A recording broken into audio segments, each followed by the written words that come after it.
I'm here.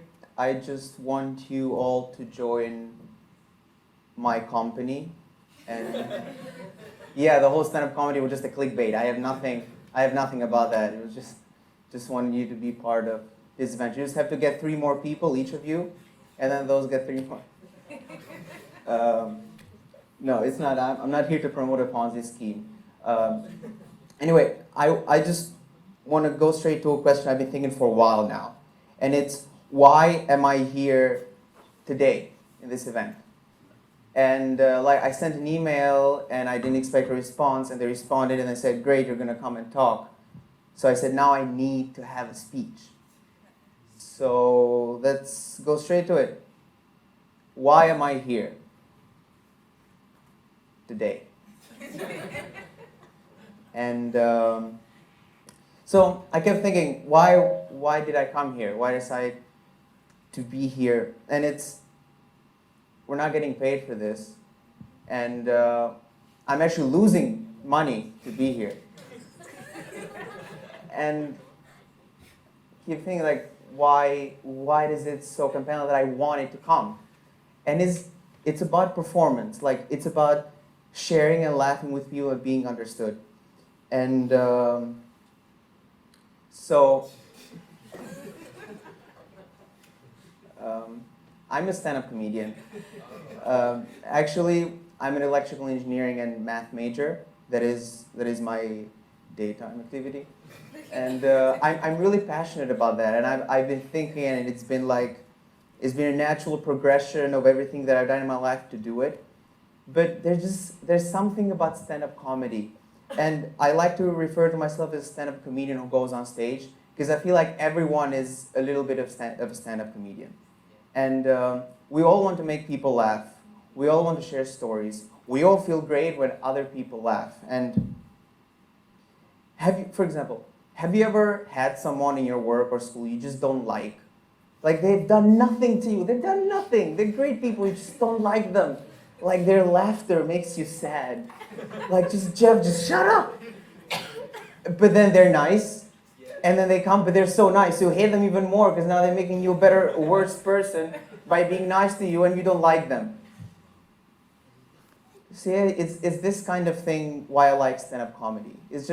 I just say things out loud that people don't usually like to say out loud. And when there's this kind of connection, when people are just voicing out things that someone else has thought, it's just about making people smile. Anyone can make people laugh. You can just drop dead, you can slap yourself in the face, people are going to laugh. But making people smile, that's a challenge. And every time that I'm on stage, you have lights going on at you, you don't see much. The only thing you can see is just that change of scenery when you have people smile. They just look at you and it's like, okay, just waiting for that. So that is why I do it. And that's kind of why I do electrical engineering and math as well, because it's like, you can see that there's a smile there. There's like a spark of innovation, of something that no one has ever seen before. And you're just looking for it, for that innovation. And it's like everything just comes together. And maybe that's why I wanted to do stand-up comedy. And also just because it just made my parents very paranoid. So I was like, yeah, this is amazing. I'm trying to do good at school, but then I'm doing stand-up comedy and they're getting like very confused. So, humor. Been doing quite a bit of it since I started my speech. And humor is not a mood, it is a way of looking at the world. I like this setup, feels like I'm in a Florida music video. Like, it's just lights surrounding me. Florida is a rapper, for those who don't know. Not the location. I'm pretty sure there's music videos in Florida. Okay, anyway, Ludwig Wittgenstein said, humor is not a mood, it is a way of looking at the world. And it's kind of an interesting predicament, because we don't always approach humor as something that is always there. It's like, some people are funny, some people aren't. Some people try to be funny, most of them are not. And then it's an interesting predicament. There's like this disease now that is spreading, right? And it started in Far East Asia, actually, right? And it spread in markets in China, because in China they have they have these markets, like big markets. And then it spread in France, because French people, they embrace things. And then it went to the US, and it's a horrible disease. Like, it spreads out, and you don't know who has it. And it's like, when you do something about it, and actually, it's a little bit like the coronavirus if you think about it. Because if you get the coronavirus, you get sick, and then you vomit, and then you get all pale and thin, kind of like a K-pop star. So see, it's this way, if you look at humor, you can just make connections that aren't usually seen. And it's always like, even electrical engineering, right, and or in research, it's about making connections that no one has seen, and then having something that is better or larger than the sum of its constituents. Anyway, what I want to say is that humor has to be, so there are strategies that we use for humor. And it has to be unexpected, it has to be surprising, and it has to be exciting, as these animations will convene very conveniently. What do I mean by that, though? I'm just putting 3 names there. It's like, for example, if you look at a bird, doesn't it look angry? Like, every time I look at a bird, he looks like very mad. He looks like he was a human who was just transformed into a bird, and he's mad about being a bird. But see, like, the more you look at it, the realer it gets. Like, he's mad at you for doing something. But then what if they had cowboy hats? This talk should just be me showing pictures of pigeons in cowboy hats. I don't know why I'm wasting your time with Ludwig Wittgenstein. Okay, so they look great. I just like, this kind of has a tail that is like, it's like a bad pigeon. Okay, one more. That's it. We'll not show more. But then it's, right? So some of you found that funny, which is like, you're saying no, but you're laughing, right? It's like we're all in this together now. Like we're all laughing at dead pigeons, and it's fine. It's fine because laughter and humor is something about our shared humanity. It's something that transcends culture. It's something that transcends background. And it sometimes reminds us of our common shared humanity. I was in the French catacombs recently, and going from dead pigeons to dead people, just moving up the ladder. So catacombs are these people who died across centuries, most of them from the Black Plague, and they're all stacked together neatly underneath Paris. And so it's called the Empire of Death. It's a very grim place, something you wouldn't ideally want to be in or go on a date. Like, you would have to be very funny if you want to take someone on a date in the catacombs. And anyway, so like, it's this very, very weird place, and everyone was very uncomfortable, and you have these skulls everywhere. And I could not take the chance to visit. So I went, you go through this tunnel, and then you're surrounded by skulls. And I just kept thinking that skulls look like they're always laughing, right? Because when you're not, like, their mouth is always exposed. So I just took selfies with me and just me and the skulls. It doesn't, like, if you look at the skull there, it seems like it's laughing with me, right? It's a little bit because the mouth, like the teeth are exposed. Anyway, so it's, all I'm trying to say is that we are all comedians. We all look for things that surprise us. We all look for things that are outside the ordinary. We all look for things that just give our brain a little more excitement, a little more stimulation of the unknown. And comedy has that. And it's very interesting, actually. You know, the first condition to be an Olympic runner, like to be an Olympic winning athlete, any idea? You need to know how to run. It's like very important. It's very important. to be. It's like, I think it's top 10 how to be a good Olympic runner. Know how to run.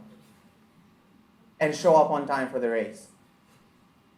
Because that's very convenient. It's like, I'm 5 minutes late, guys, if you can just add that in. Anyway, so you need to know how to run. And so to be a good comedian, you need to know how to make people laugh in the first place. And no one feels like they have the right to be an Olympic winner. I don't feel entitled to that. And yet people feel entitled to be funny. People think they all have a right to be funny. People all try to be funny. And it all ties into this narrative that it's about a shared commonality. It's something that ties us to each other. It's something that makes us understand and explore new ideas. As Ludwig Wittgenstein said, it's a way of looking at the world. What better way to understand the world than to have an extra lens to look at it, to look at connections that no one else would make, just like I've been doing for the past few minutes. But now, jokes can ruin lives too. Roseanne Barr, for example, here, she made a comment about a personality, and her career was destroyed. She lost everything she had because she made a very offensive comment, obviously. But those were just words on Twitter, and they ended up destroying her entire legacy, things that she had worked for her entire life. And if you have this power to make people laugh and to be exposed to people and to their attention, there's some kind of inherent responsibility to it. And how do we deal with that? How do we deal with a world where funny is dangerous? How do we make sure that people are not hurt? And yet we are funny. And of course, like being a stand-up comedian, I've always had that happen to me when people say, that wasn't funny.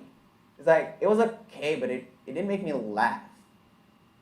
And I have plenty of stories, but I'll share you some that it's kind of happened recently. I studied at NYU Abu Dhabi, and it's a school full of people from all over the world. It's like this utopic place where everyone is like international. We're all part of the big plan, and we're all amazing. And just show me more. Oh, where are you from? Well, it's interesting. Oh, great. And so it happens that you have dinner with people from different nationalities. And so we were all having dinner. There was someone from Palestine, there was someone from the US, someone from Romania, I was from Albania, still am. And we were having lunch, and someone was walking by and they just dropped their tray accidentally. And it just made this huge noise, and because of the medium and the surrounding, it sounded like just like this. And everyone got very scared because like it's just a big noise and you're having lunch. You don't wait for big violent noises when you have lunch. And I said, I look at them and I'm like, yeah, this is like having lunch in Palestine. And you know who laughed at the joke? The people from Palestine.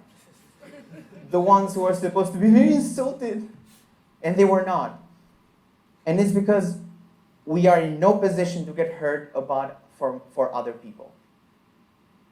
And it's very complicated because you hear something that doesn't insult you but can insult someone else. You cannot be hurt by other people.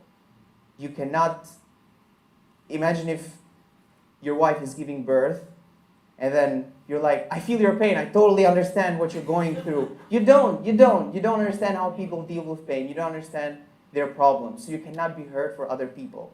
Therefore, we should not look at what other people say and look at how it can be potentially harmful to someone else and then make the assumption that, oh, they're offensive.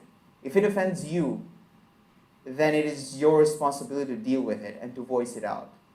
But you should be aware that when comedians go on stage, they are also acting. You don't hate Brad Pitt for trying to kill his wife in Mr. and Mrs. Smith because you know that was a movie. And so is with jokes. It is an art form. And if it offends you, if it makes you feel bad, then you should not blame it on the delivery. You should not blame it on the art form or on the medium. if you're in a restaurant and you hate the food that you ate, you don't ask for your money back. And you don't go to everyone in the restaurant being like, you're part of the problem. You're all eating here. And I don't like this food. I don't like it, so you should not eat it. That's not how restaurants work. It'd be very weird if you did that. I've seen people do that. 2 times. Same guy. Different restaurant. So, yeah, this is what I'm saying. And so if humor is how we deal with things, if humor is how we find our commonalities and break barriers, then, and if something is too terrible, something just makes us feel bad, like the conflict in Palestine, then, and then there's people running around saying, those are things you should not joke about. We should not joke about things because people can get offended. Well, not me, but someone else can get offended. It's full of that. We're all surrounded by those people. So if humor is how we deal with things, and if there are things we should never joke about because they're too terrible, that's like saying that something is too terrible to joke about is like saying a disease is too terrible to cure. And that's not how diseases work. Like if a disease is too terrible to cure, if a disease is too terrible, you should try and cure it and not look for ways to not. So, so is it that you're being insensitive, or is it that you're facing a problem? By discussing things, is that by not discussing things or by shying away from, I don't know, making fun of transgender people, what you're doing is just you're reinforcing the same conditions that created that negative bias. So I don't have the answer to these questions. But if you're being insensitive, or are you just facing the problem? Like, if you start making jokes about a certain group of people that was previously shunned away from society, are you making them feel bad, or are you just making them more exposed to society? Are you helping them to be integrated into society? Is making fun of people and mentioning people a way to integrate them? So, do we approach humor, these things that makes us all feel closer to each other, as something that brings people together, and something that exposes people who have been shunned away to the society and to the rest of us? Or should we see it as a way that it just makes people feel bad? Like, it just makes us feel icky. How should we approach jokes in a way that it draws us closer to our human nature, but it also doesn't steer us away from our fellow humans? And it's a different thing to navigate, but I'm pretty sure that the answer is don't say it.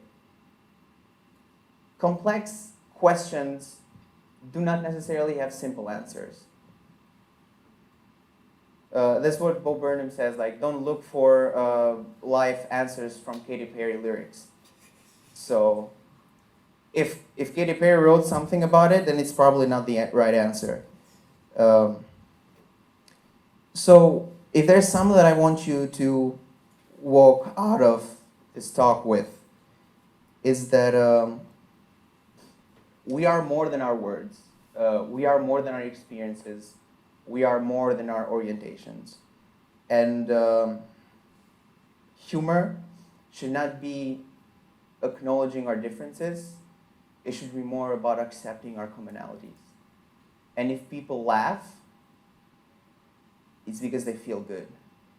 It's not because they want to hurt someone else. Thank you.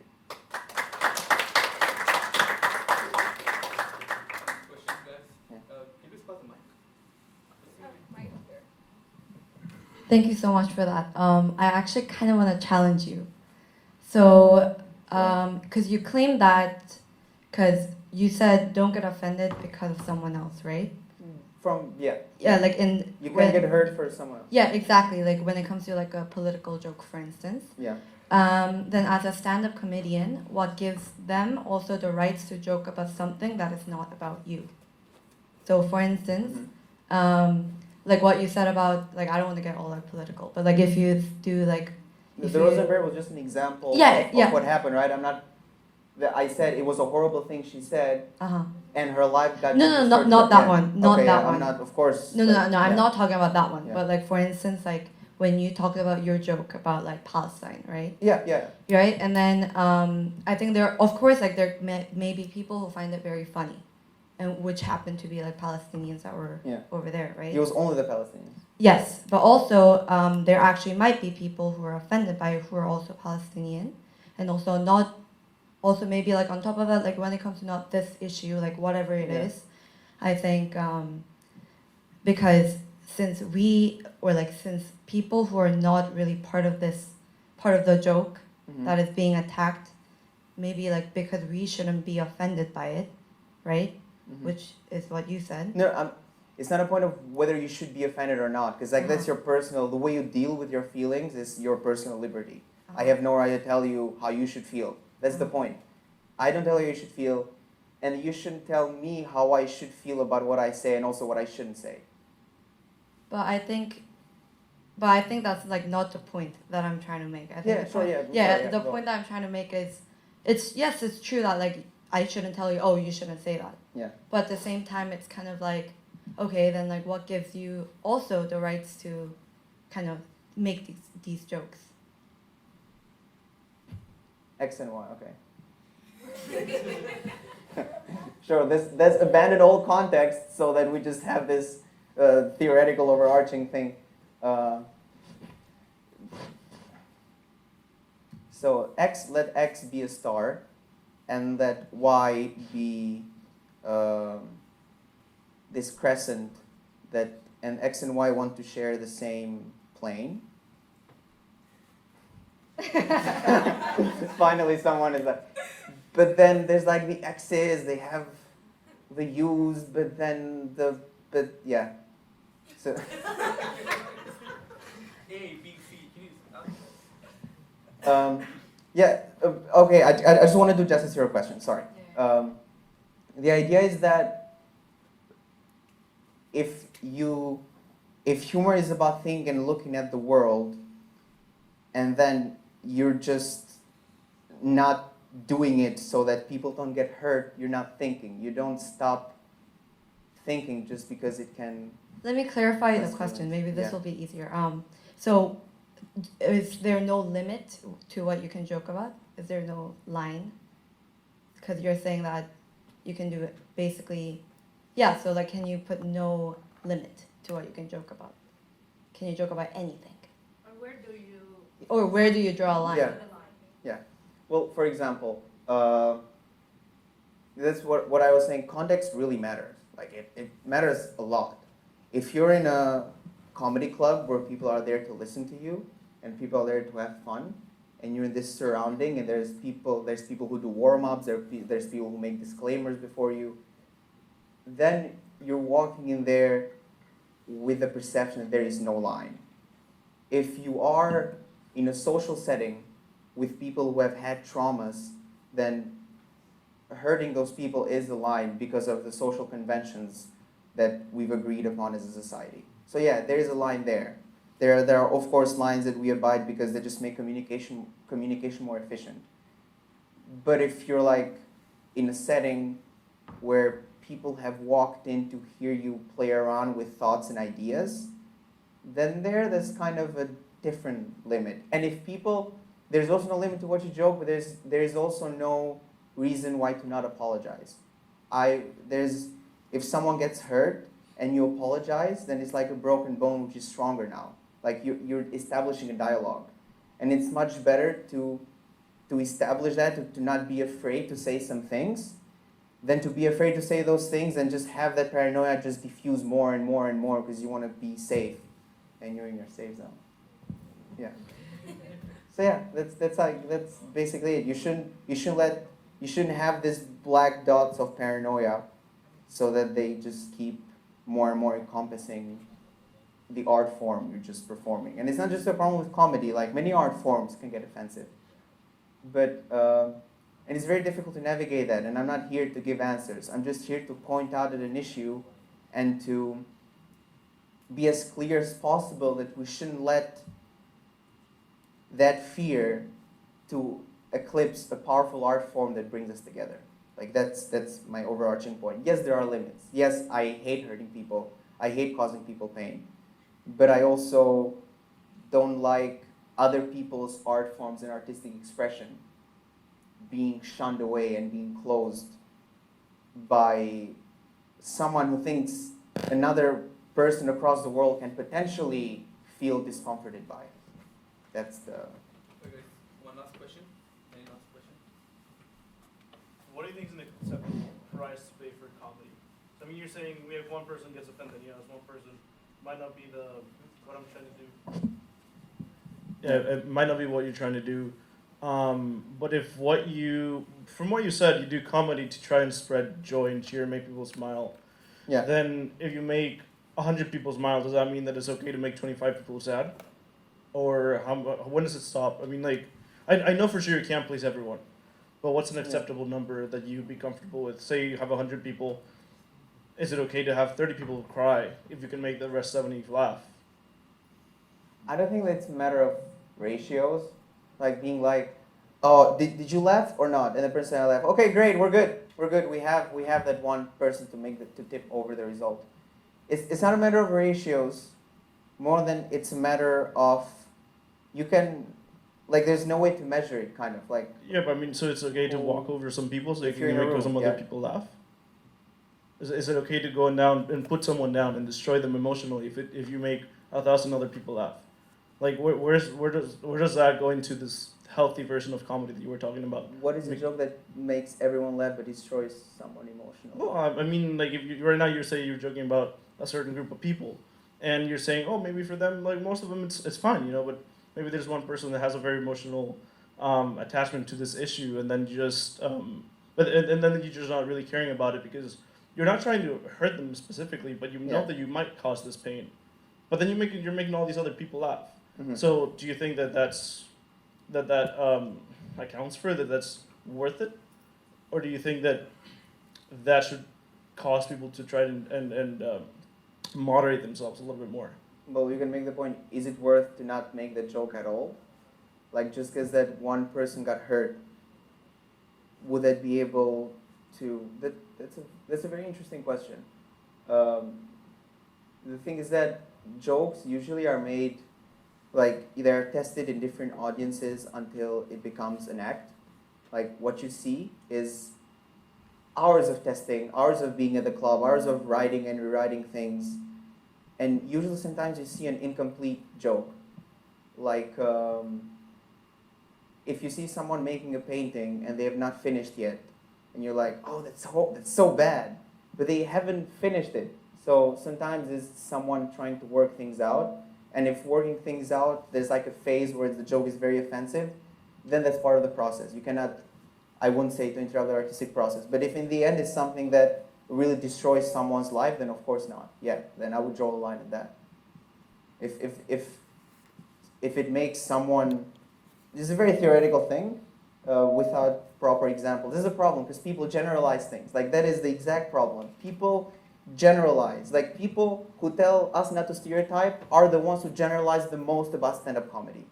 Like, people are like, oh, this is a stereotype, oh, that's offensive. They're the ones who make the most generalizations about art forms. And that is part of where the problem stems. So if you say that theoretically, in a specific situation, this joke makes someone extremely depressed, then of course I would never say it. But I think you should not, because comedy at the end of the day is a form of art, and art is very subjective.